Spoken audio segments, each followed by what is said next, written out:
Hello and welcome back to English Podcast Voice, the place where we break down English for you. We take a whole stack of information, articles, research, academic studies, and we just pull out the most important nuggets so you can get well-informed fast.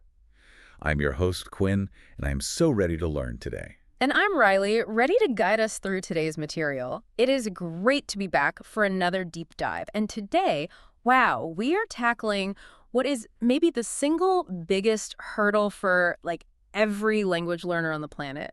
How to turn that passive knowledge in your head into active, confident speech. That is so right. Our mission today is simple, but it is so crucial. We are diving deep into the secrets of speaking English with confidence. Because, let's be honest, you know that feeling, right? Oh, yeah. Maybe you're getting ready for a big presentation at work, or you're just in a group with native speakers, or even just in your class. And suddenly, that perfect English phrase is right there, like on the tip of your tongue.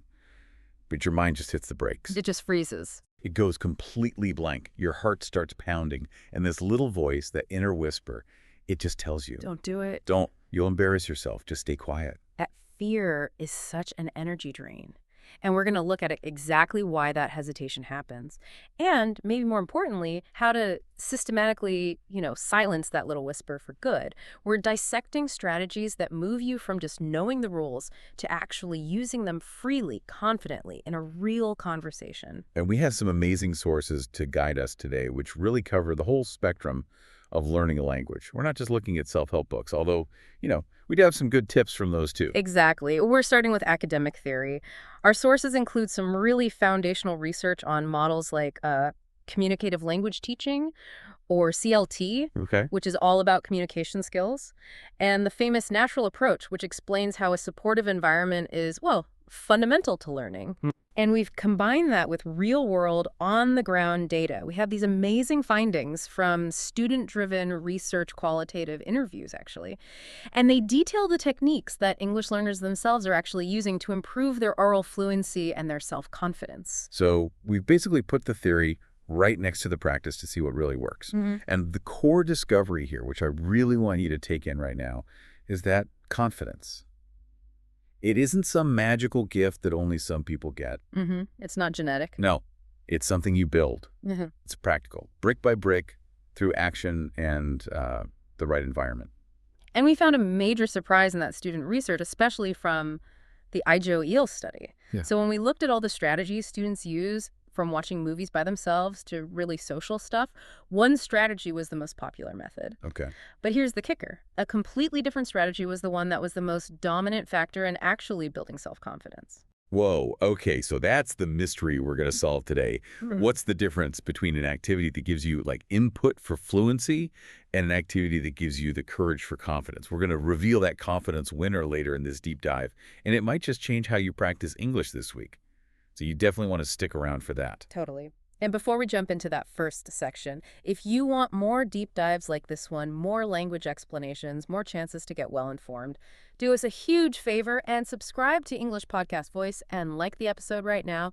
That simple click really supports our channel, and it makes sure we can keep delivering these deep analyses. All right, hit that subscribe button, hit that like button, and let's get into it. What exactly is the goal here, and why do our old learning habits so often fail us? Okay, so let's unpack this first big step. We use the word fluency all the time, right? All the time. But what does oral fluency actually mean when we're talking about, measuring it and improving it? What are the parts? That's such a critical distinction to make because, like you said, a lot of people think fluency just means speaking fast. But based on, the academic sources, oral fluency is really defined as the ability to communicate easily and smoothly. Okay. Easily and smoothly. Right. And it's a measure of a few things. Researchers look at the overall speed of your speech, sure, but also how often you have to pause or use fillers like or I see. And really importantly, the accuracy of your pronunciation and your grammatical flow. So it's not just about knowing the grammar rules like knowing a verb needs an ed at the end. It's being able to actually do it. The grammar, the pronunciation, the flow, without stopping every 3 seconds to think about it. It's application. Precisely. The research is very clear that fluency is not the same thing as grammatical competence, that, deep clinical knowledge of rules. Right. Grammatical competence is important, yes, but the goal we're aiming for is communicative competence. the ability to actually get your message across effectively in a real conversation. If you can communicate your idea, even with a few small mistakes, you are succeeding. That feels like a huge shift, especially when you think about how languages used to be taught. I know people who spent years learning English with really traditional methods, and they often struggle the most with speaking. That's so true, and that history is key to understanding the modern way. If you look at methods from decades ago, like the grammar translation method, the entire focus was just mastering grammar. Mhm. The goal was to train you to read literature and write perfect essays.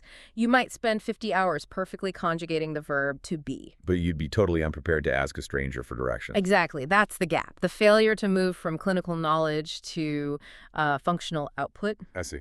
So the modern revolution in language teaching, which was heavily influenced by models like communicative language teaching or CLT, it changed the focus completely.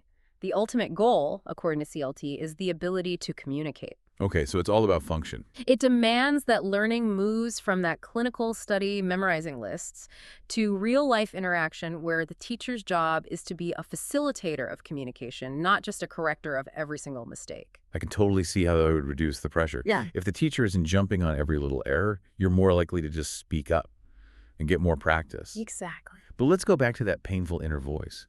We keep hearing about anxiety and shyness. What exactly causes that hesitation when we try to speak English? Well, the sources point to a few really common barriers for non-native speakers, and they are almost all psychological. So while a general lack of confidence is part of it, the most specific and damaging barrier is the fear of making mistakes. Oh, the classic fear of being wrong, the shame of messing up in public.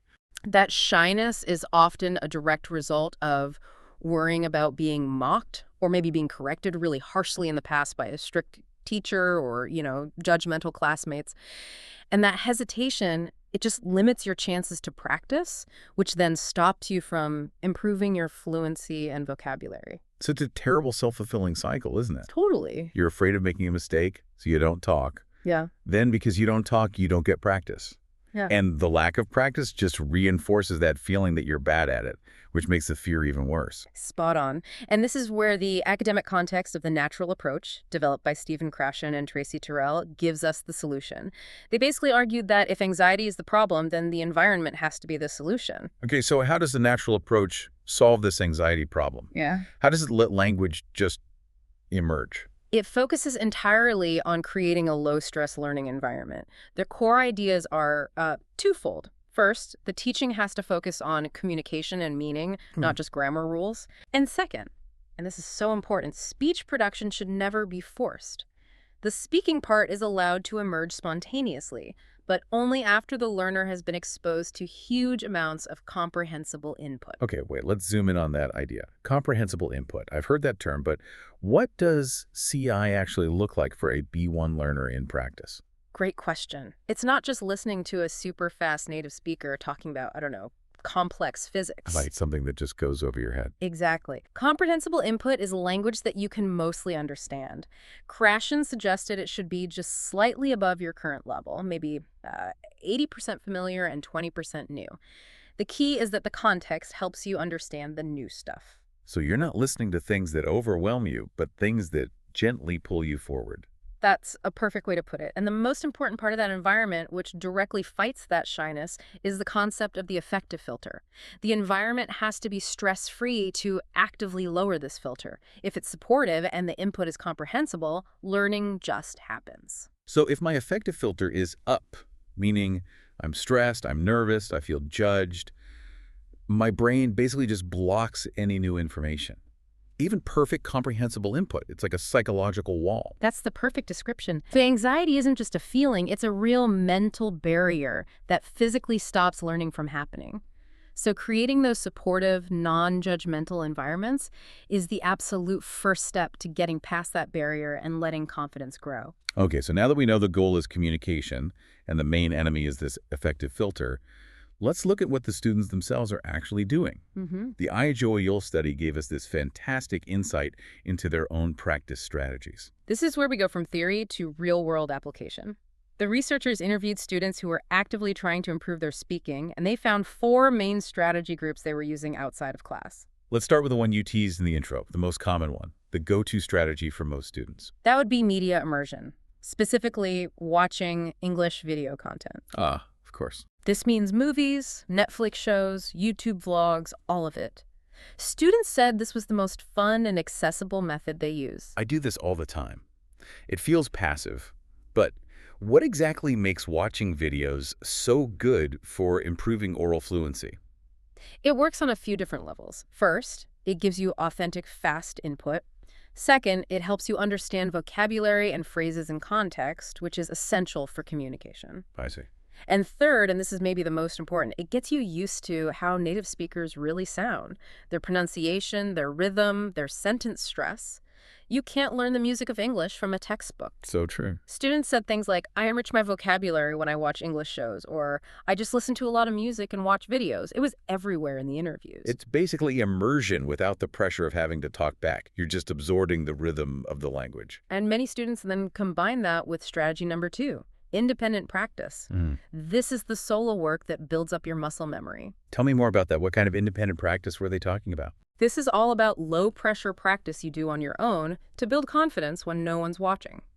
The 3 big ones were speaking in front of a mirror, which makes you practice your self-presentation and body language, repeating dialogue or shadowing phrases they hear in videos, and finally, singing English songs. Shadowing is so fascinating. Can we zoom in on that? How do you do it effectively? Are you focused on the meaning or something else? That's a great point. Effective shadowing is less about understanding the meaning of the phrase and more about copying the sound and rhythm. Oh, okay. It's like a muscular exercise. You listen to a 3 to 5 second chunk of audio, you pause it immediately, and you try to repeat it, focusing just on matching the intonation and stress. It's like vocal aerobics. So if a native speaker says, I would have gone, you're not thinking about grammar. You're focusing on the sound, I'd have gone. Exactly. Yeah. That repetition builds consistency and improves your pronunciation in a totally zero-risk situation. And singing works the same way. Music forces you to respect the rhythm and flow of English. So you're collecting all these small, consistent wins against that fear of making a mistake. Right. You're acting your way into confidence before you ever have to perform for other people. That's huge. What about strategy number 3? Strategy number 3 is gamified interaction.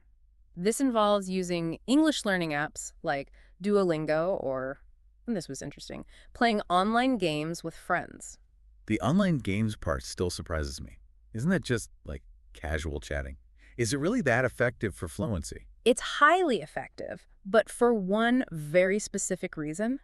It forces you to use rapid, spontaneous speech. When you're focused on a non-language goal like winning the game or planning a strategy, your brain starts to prioritize communication over perfect grammar. Ah, because of the urgency. I have to speak quickly and spontaneously to tell my teammates what to do or we're going to lose. Precisely. That urgency factor just instantly lowers that psychological barrier.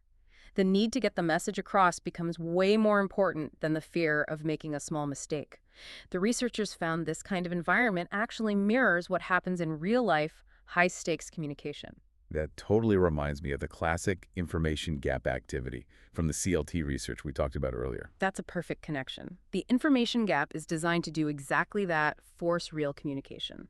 You mentioned it before, partner A has some information, partner B has different information, and they have to talk, ask questions, give answers to close that gap and finish the task. Right. If I already know the answer, there's no real reason to ask the question. But if I genuinely need to know where the dragon is on your map, the conversation becomes real. And that makes the language functional and necessary. Whether you're in a classroom activity or shouting directions in a game, the second the conversation is about solving an urgent problem, the communication becomes real. And that necessity drives fluency way faster than just drilling grammar. Now, all these strategies are great, but the research revealed something just as important. Consistency. Right. How often are students actually using these strategies, and what difference does that make? Consistency is everything. It's the difference between a dream and a habit. So what did they find about how often people practiced? The study put students into 4 clear groups. First, you have the gold standard, daily practice. These students are super consistent. They're using English every single day, whether it's in class or just on their own. They often do self-talk or gaming as part of their daily routine. Love that. One student literally said, I think every day I will speak English. Sometimes if I don't have any friends, I can speak with myself to keep the flow going. That self-talk is basically training your brain to keep that affective filter low all the time. You're just constantly reinforcing the muscle. Then you have the several times a week group.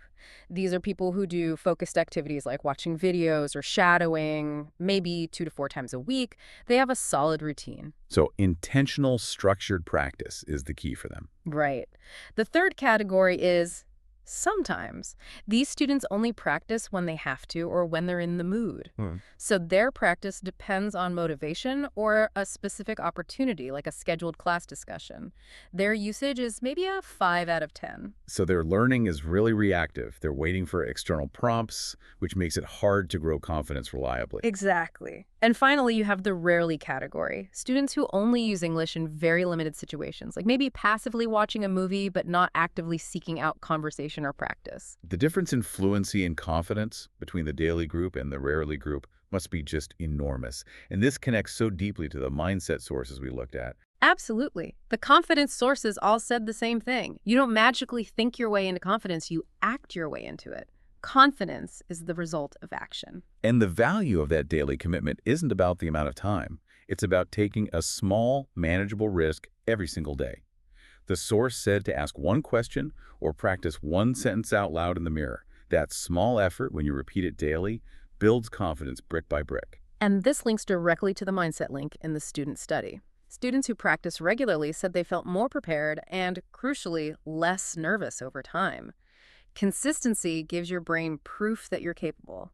The key is to notice that progress and set small, achievable goals. It reinforces that positive cycle. Because the more proof your brain has that says, hey, I can handle this, the lower that affective filter drops. Consistency is just training your brain to trust you. Okay, before we reveal the confidence winner, let's pause and slow things down. We've used some really powerful words and concepts that are key to mastering this topic. It's time for our Stop and Unpack segment. Let's do it. We are going to focus on 4 essential terms today: fluency, hesitation, affective filter, and the phrasal verb rub off. Okay, let's start with the word that defines our ultimate goal: fluency. It's a noun, and I've heard this word used for everything, like speaking 3 languages or even being good at math. Right, it gets thrown around a lot. Exactly. Yeah. So what's the simple, plain English definition for a B1 learner who's just trying to speak?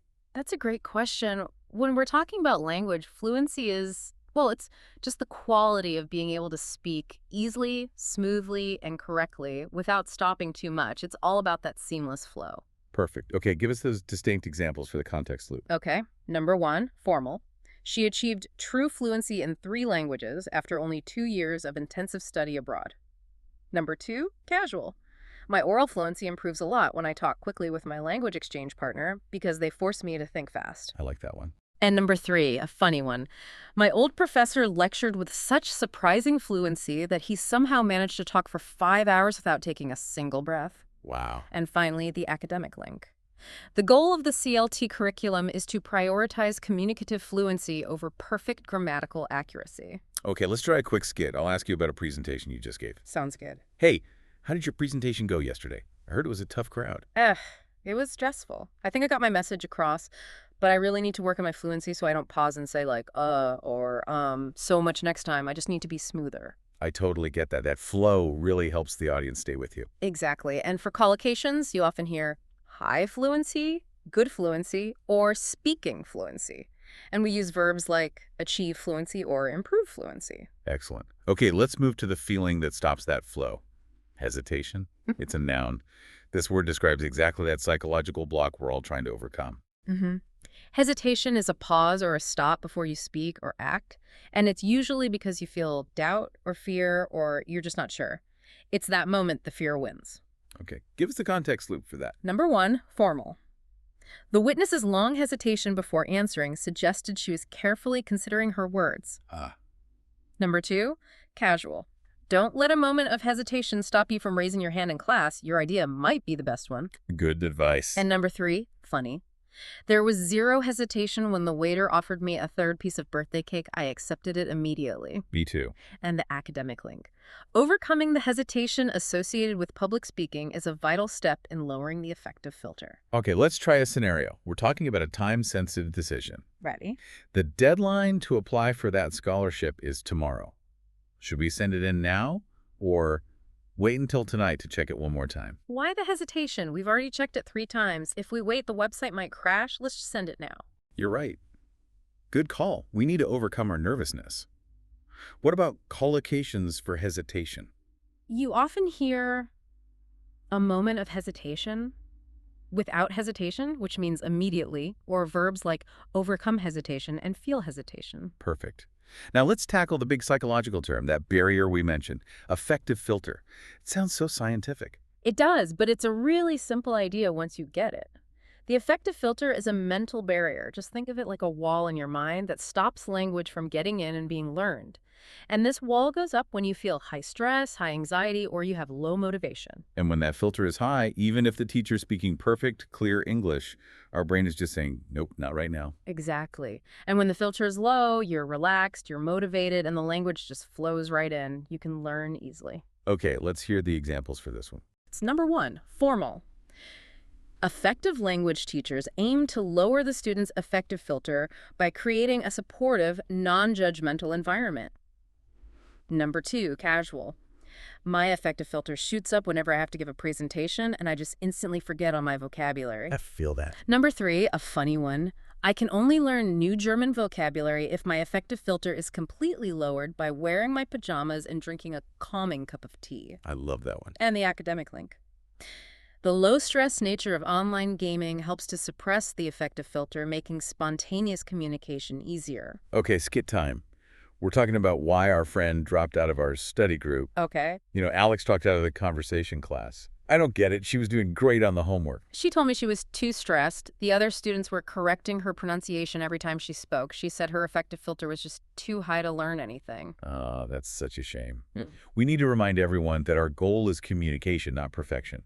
We have to lower that filter. Totally. Key collocations here are lower the affective filter, raise the affective filter, or describing it as a high or low affective filter. The whole idea is often called the affective filter hypothesis. Okay, 3 down, 1 to go. We talked about how your social circle influences you. We use the phrasal verb rub off. This is one native speakers use all the time. We do. So how can I use this phrase to talk about getting courage from my friends? Rub off means to transfer a quality or a feeling or even a habit to someone else just by being around them. It implies you kind of absorb it. Got it. The loop, please. Number 1, formal. The lead researcher's meticulous attention to detail started to rub off on the entire junior team. Number 2, casual. I try to spend time with confident, positive people so their calm energy will rub off on me. Yes, that's the goal. Number 3, I hope his habit of constantly buying expensive coffee doesn't rub off on me. My bank account can't handle it. And the academic link. The supportive attitude in the study group began to rub off on the shyest members, encouraging spontaneous speech. Okay, scenario role play. We're talking about a positive colleague. I love working with Sarah. She is never nervous before a big presentation. She just has this quiet self-assurance. I know. I hope some of that quiet confidence rubs off on me before I have to talk in front of the board next week. I need her level of calm. Me too. I need to sit closer to her. Maybe I can absorb it by osmosis. That was a perfect unpacking. I feel like we now have such a clear understanding of the goal, the barrier, and how our environment affects us. Absolutely. So now let's apply these concepts and discover the true secret to building that lasting confidence. Okay, so we've established that confidence isn't something you're born with. It's something you build through action. But taking action is almost impossible if your internal programming is fighting you, especially when you're facing that fear of mistakes. Right. That inner voice can really trap you in this dead-end thought pattern, like I'll never be good at this because I keep making the same mistakes. And that thought pattern is exactly the fixed mindset. The belief that your abilities are static, they're permanent, they can't change. The crucial shift is to embrace the growth mindset, the belief that I can improve, and my effort matters more than my talent. And the research from all the self-improvement sources is so clear. Your brain notices what you focus on. So if I obsess over every little grammar mistake I make, my brain finds more proof of my flaws, which just makes me feel less confident. Precisely. If you keep thinking, my English is terrible, your brain will find all the proof for that. But if you actively shift your internal dialogue to say, I'm improving every day, your brain will instead start finding proof of progress. The words you got right, the conversation you managed to have, it literally changes your reality because you're changing what you notice. That sounds so powerful, but how do you actually do that? How do you reprogram your mind? When that anxiety hits, logic just goes out the window. True. The guides we looked at recommended three really practical techniques. The first is affirmations, using consistent positive self-talk, like repeating, I am a confident English speaker, or mistakes are proof that I am trying. And that directly fights the negative self-talk that fuels the effective filter. The second technique is visualization, actively imagining yourself successfully speaking with confidence. Picture yourself having a smooth conversation, or even just ordering coffee without any hesitation. So your brain gets used to the idea of you succeeding, which makes the real thing less scary. Exactly. And the third tool is gratitude, focusing every day on what's going well. Even tiny victories like, I successfully asked for directions today, or I used one new phrase I learned from this deep dive. Recognizing progress reinforces that positive loop. I love that idea of small victories, because once your mind really believes you're growing, your actions will follow and confidence starts to build. And speaking of action, this brings us to the foundation of all of this, self-trust. Confidence, that external thing, it doesn't last if you don't trust yourself on the inside. How does self-trust relate to something like speaking English? Self-trust is built by keeping the tiny promises you make to yourself every single day. It's not about huge goals like, I'm going to study for 8 hours this weekend. It's the small ones. I will review vocabulary for 5 minutes right now. Right. I will shadow that one sentence from the video before I move on. Yes. If you keep breaking those tiny promises to yourself, your brain stops relying on you and you start to doubt yourself when a real high-pressure situation comes up. I see. Keeping those small commitments sends a powerful message to your brain. I can count on me. And when you trust yourself to show up for the small things, you stop waiting for motivation. You just act because you know you have your own back. We talk about how important the environment is, especially that idea of energy or habits that can rub off on you. This is where the social part becomes so critical. It's profound. You know that classic quote, you are the average of the 5 people you spend the most time with. It's so true. If you surround yourself with people who doubt you or who make fun of mistakes, their negativity will rub off on you and your confidence will really struggle. It's about finding people who normalize the process of trying and failing. Absolutely. For English learners, that means intentionally joining groups or classes where people are serious about practicing and committed to being supportive. When you see other people showing up and growing and cheering you on, suddenly speaking out doesn't feel like this huge act of bravery. It just feels normal. Okay, so let's go back to the central puzzle of this deep dive. We established that watching English videos, that media immersion, was the most popular strategy students use to improve their oral fluency. Correct. It's accessible, low-effort input. But if that's the most popular way to improve fluency, doesn't that mean solo practice is better than social practice? Why do we even need other people? Why did the research identify a totally different strategy as the most dominant one for building self-confidence? That is the essential insight right there. Improving fluency with input, like from videos, is a different process from building confidence through output, which is speaking. And the study found that the most dominant strategy for building self-confidence was learning and practicing with friends. So fluency comes from what we absorb, but confidence, the courage to actually use it, comes from social interaction. Why is practicing with friends so much more powerful than just talking to yourself in the mirror when it comes to confidence? It all comes down to the affective filter. Peer interaction creates a genuinely supportive environment that's really hard to replicate on your own. When you practice with friends, you feel comfortable. You're not afraid of judgment or making mistakes or being corrected harshly. All that anxiety just goes way down. Your friends give you permission to be messy. You're focused on the friendship and the conversation, not on perfect grammar. Exactly. You're communicating in a stress-free environment, which is the perfect recipe for lowering that affective filter and letting confidence grow. And that interaction gives you direct proof that your English works in a real social situation, which is so much more powerful than just repeating sentences to yourself. It reinforces that oral fluency and self-confidence are interconnected targets. You need the input from the videos, but the actual courage to speak comes from that positive, low-risk social practice. Speaking of self-assurance, let's talk for a second about what confidence actually looks like when you speak. We often think it means you have to be loud or use big, complicated words. Yes. How do we show that quiet self-assurance, especially when we might be feeling a lot of internal hesitation? The mindset sources remind us that quiet confidence is often way more powerful. Real confidence doesn't need to yell, it doesn't show off, it just is. It means you are comfortable with your current ability. So how do we project that in English? It's often about your body language and your pace.